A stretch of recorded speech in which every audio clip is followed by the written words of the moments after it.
Princess Mirror-Belle and the Dragon Pox. Ellen had chicken pox. She was covered in spots. You mustn't scratch them, said Mum. Ellen put on her right slipper, she had lost the left one, and went to look at her spots in the bathroom mirror. The spot on her nose was so itchy. Surely a tiny little scratch wouldn't do any harm. Ellen lifted a finger to her nose. Then she jumped when a voice from the mirror said, "Don't scratch, you might turn into a toad." Could this really be happening? Could Ellen's reflection really be talking to her? Before Ellen could reply, the mirror girl went on. "You've got really bad dragon pox." "No, I haven't," said Ellen. "I've got chicken pox. And so have you. You're my reflection."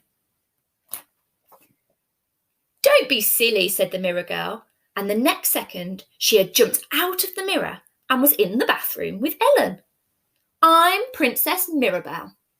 You really ought to curtsy, but as you're my friend, I'll let you off." "Are you really a princess?" asked Ellen. "But you look just like me.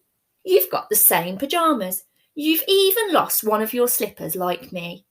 "Oh, no, I haven't," said Mirror-Belle. She paused for a second and then continued. "My slipper was stolen by a goblin. They're always stealing slippers. They like to sleep in them." Ellen laughed. "Do they have little sheets and pillows?" she asked. "Never mind that," said Mirror-Belle. "We need to get started on the cure for dragon pox." And she put the plug in the bath and turned on the taps. "But I haven't got dragon pox," said Ellen. "Well, I have," Mirror-Belle said firmly. "You see, a dragon captured me last week and carried me off to his mountain lair. Luckily, a knight came and rescued me. But when I got home, I came out in these terrible spots." "Did the knight want to marry you?" asked Ellen, but Mirror-Belle seemed not to hear her. "Now then," said Mirror-Belle, "on with this cure. This stuff looks good." She grabbed a bottle of bubble bath and squirted it into the water. Then, "How odd," she exclaimed, as hundreds of bubbles appeared. "Don't you have bubble bath at home?" asked Ellen. "Certainly not," said Mirror-Belle. "But we do have bubble fish. They're much better. They swim about in the bath and blow thousands of bubbles." "But isn't the bath water a bit hot for fish?" asked Ellen. "Never mind that," said Mirror-Belle. "Let's get in." We need some more ingredients," said Mirror-Belle when they were both in the bath. "Let's try this." Before Ellen could stop her, she had squirted a whole tube of toothpaste into the water. "Hey, now we won't be able to clean our teeth," Ellen protested. "But can't you get the fairies to clean your teeth?" asked Mirror-Belle. "No, I don't know any fairies." "And what would they use instead of toothpaste?" "Well, our fairies collect dewdrops from rose petals and use that," said Mirror-Belle. "How does it stick to the toothbrushes?" asked Ellen. "I do wish you wouldn't ask so many questions," said Mirror-Belle. "Let's get on with the cure. How about this?" And she squirted in some white foam from a spray can. "Stop!" yelled Ellen. "That's my dad's shaving cream." "Well, I think he should stop shaving like my father the king," said Mirror-Belle. "Does your father have a beard then?" asked Ellen. "Of course he does. It's so long, it reaches the ground. He needs 2 servants to walk ahead of him to carry it. And sometimes birds make their nests in it." Ellen laughed. "And do the birds fly in and out feeding worms to their babies?" she asked. Mirror-Belle didn't reply. Instead, she poured a bottle of shampoo into the bath. "How will we wash our hair now?" asked Ellen. "I wouldn't bother washing it," said Mirror-Belle. "When my hair gets dirty, I just say a magic spell and wish for some different hair. My hair doesn't always look like yours, you know. Last week I had golden curls, and the week before I had red ringlets." "I'd love to do that," said Ellen. "What is the magic spell?" I'll tell you later, said Mirror-Belle, and she splashed some frothy, creamy, foamy, toothpastey bathwater at Ellen. Ellen giggled and splashed some back. This was beginning to be fun.